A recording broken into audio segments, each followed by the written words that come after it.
کہ موقع دیتی ہے تو تم نے دولت لوٹ کے پیٹ نہیں بھرے، اب ایمان لوٹنے کے چکر میں آ گئے ہو۔ یاد رکھو مسلمان گناہگار ہیں، غدار نہیں ہے۔ تمہیں دولت لوٹنے کا تو شاید موقع مل گیا ہے، پر ایمان لوٹنے کا موقع نہیں ملے گا۔ تو اس لیے اس کو لگام دو۔ اور ویسے بھی کتا جو پالتو ہوتا ہے نا، اس کو گھر کے اندر سنگلی سے باندھ کے رکھنا چاہیے۔ یہ تمہارے بوٹ چاٹتے ہیں، بھونکتے ہیں، تمہارے حق میں وزارتیں لیتے ہیں۔ ہم نے تو کوئی وزارت نہیں لی تم سے، اور نہ ہمیں شوق ہے اس لیے کہ ممبری کیا کرنی ہے جس کو ممبر رسول عطا کر دیا جائے۔ اس نے کیا کرنی ہے یہ ممبریاں جس کو پکا ممبر رسول دے دیا جائے۔ تو اس لیے اس سے باہر آؤ۔ میں نے کہا بڑے بڑے نمرود، فرعون، قارون دفن ہے، تمہارا بھی نام تک نہیں ہوگا، بالکل نام نہیں ہوگا۔ اس لیے ہمارا مشورہ، اور آپ لوگ بھی آئے نا یہ اگلے سال، تو ان کو کھڑا کر کے پوچھ لینا اسلامی جمہوریہ پاکستان کا تم نے MPM میں نے بننا ہے، پہلا کلمہ ہی صحیح سنا دو۔ چلو خدا کا واسطہ یہی بتا دو کہ تمہیں نماز بھی ڈھب سے آتی ہے کہ نہیں، اور آپ کی موج ہے، آپ بٹھا لیتے ہیں سر پہ، کیا کریں، سمجھانے والے مفت گناہگار ہو گئے اور بہکانے والے سب تمہارے یار ہو گئے۔ اس لیے یہ چھیڑتے ہیں جان بوجھ کے، اور پھر جب کوئی ممتاز قادری علیہ رحمہ پیدا ہوتے ہیں پھر انہیں دشواری ہوتی ہے، پھر ان کا جینا مشکل ہو جاتا ہے۔ یہ موقع دیتے ہیں، پتہ نہیں کس کے ایجنڈے پہ عمل کر رہے ہیں۔ میرا سوال یہ ہے، میں نے پچھلے جمعے پھر میرا سوال ہے کہ میں پوچھتا ہوں اس آدمی کو ضرورت کیا ہے ختم نبوت پر بات کرنے، جب امت مسلمہ کے متفقہ فیصلہ ہے کہ مرزائی کافر، اسمبلی نے بل پاس کر دیا کہ مرزائی ان کو اقلیت قرار دے دیا، اور جب سے وہ اقلیت بنے نہ ہم نے ان کی عبادت گاہ جلائی، نہ ہم نے ان کو قبروں سے نکالا، نہ ہم نے، بس ٹھیک ہے جیسے عیسائی رہتے ہیں، یہودی سے کس ملک میں رہتے ہیں وہ بھی رہیں، اقلیت بن کرے کوئی اعتراض، پر تم انہیں کھینچ کے کیوں قریب کرتے ہو؟ تمہارا کیا جرانہ ہے ان کے ساتھ؟ بتاؤ تو صحیح۔ ان لوگوں سے ان کو چاہیے اپنے منہ میں لگام ڈالیں، اور اگر نہیں ڈالیں گے پھر انشاءاللہ ڈالی جائے گی، اور بڑی تگڑی ڈلے گی، اور پھر ایسی ڈلے گی۔ سلمان تاثیر جب مرا تھا نا تو 5-5 لاکھ روپیہ مولویوں کو آفر کی جنازہ پڑھاؤ، 5-5 لاکھ روپیہ چھوٹے چھوٹے مولویوں کو۔ اور داتا صاحب کی مسجد کے خطیب بھی صوبائی جو تھے وہ خطیب تھے، ملازم تھے، انہوں نے کہا کہ ایمان نہیں بیچنا، نکالنا نوکری سے تو نکال دو۔ اور بادشاہی مسجد کا مولوی جس کا پتہ نہیں چلتا، کبھی کدھر چلا جاتا ہے کبھی کدھر، یہاں تو وہ بھی کھڑا ہو گیا، اس نے کہا نا ایمان نہیں بیچنا۔ گورنر ہاؤس کی مسجد کا امام کہنے لگا کہ بخشا جانا نہ جانا یہ تو رحمت الہی کا معاملہ ہے، پر اتنا گندا جنازہ نہیں پڑھنا، اتنا گندا جنازہ نہیں ہم پڑھیں گے، مرنے کے بعد تمہارے جنازے نہیں پڑھے جاتے، تمہاری قبریں خراب ہوتی ہیں، کدھر ہیں تمہاری دولتیں؟ اور وہ مولوی آج تک پتہ ہی نہیں کدھر گیا جس نے اس گلیز کا گندا جنازہ پڑھایا۔ تو بھائی اپنی قبر اشر کو، جب جہاں تمہارے جنازے نہیں پڑھے جا رہے تو وہاں تمہارا کیا حال ہوگا؟ اس لیے ان لوگوں کو چاہیے کہ اپنی زندگی اس طرح گزاریں کہ کچھ نہ کچھ منہ لے کے سرور کائنات کے پاس چلے جائیں، ورنہ ایسا نہ ہو کہ یہاں بھی پھٹکار اور وہاں بھی پھٹکار۔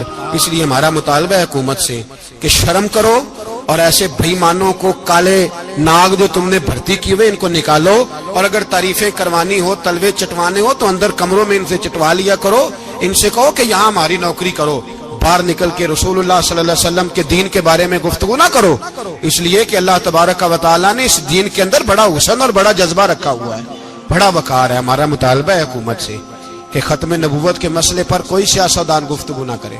آپ تائید کرتے ہیں اس بات کی؟ اس پر کوئی سیاستدان کوئی گفتگو؟